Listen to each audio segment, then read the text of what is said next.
Si Washington réussit, toutes les sanctions des Nations Unies contre l'Iran levées dans le cadre de l'accord nucléaire iranien de 2015 seront rétablies dans 30 jours et c'est ce que le secrétaire d'État américain Mike Pompeo espérait réaliser avec sa visite à l'ONU jeudi après-midi pour remettre une lettre au président du Conseil de sécurité demandant un mécanisme dit de retour en arrière. Ces sanctions rétablies réimposeront également la responsabilité pour d'autres formes d'activités malveillantes iraniennes que les auteurs de l'accord nucléaire ont bêtement minimisées. L'Iran aura à nouveau l'interdiction de tester des missiles balistiques. L'Iran sera de nouveau sous le coup de sanctions pour ses activités nucléaires en cours, telles que l'enrichissement de matières nucléaires qui pourraient être appliquées à un programme d'armes nucléaires.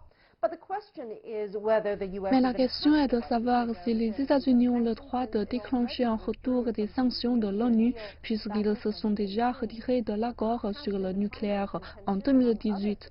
C'est le principal élément des autres signataires de l'accord qui tentent désespérément de préserver ce qui reste de l'accord depuis le retrait des États-Unis. La Chine et la Russie ont remis en question le statut juridique des États-Unis tout comme l'Europe. Le chef de la politique étrangère de l'Union européenne affirmant que les États-Unis n'avaient plus le droit de rétablir les sanctions.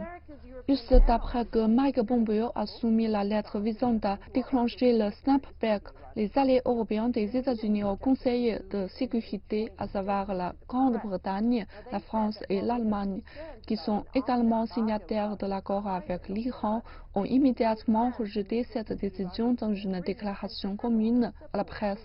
Ces pays ont déclaré que s'ils étaient préoccupés par un embargo sur les armes sur le point d'expirer en octobre, ils s'étaient toujours attachés à l'accord nucléaire iranien et ne pouvaient donc américain.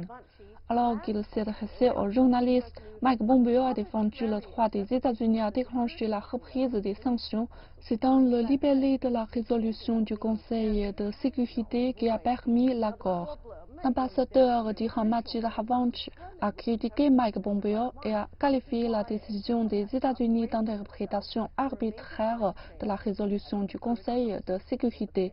Il considère par ailleurs la lettre du chef de la diplomatie américaine irrecevable, sans valeur juridique et nulle et non avenue. Le problème, c'est qu'il n'existe pas de moyen officiel de déterminer quelle interprétation est la bonne. C'est pourquoi les diplomates se préparent à un combat majeur qui se déroulera au Conseil de sécurité au cours des 30 prochains jours. La plupart espérant préserver l'accord.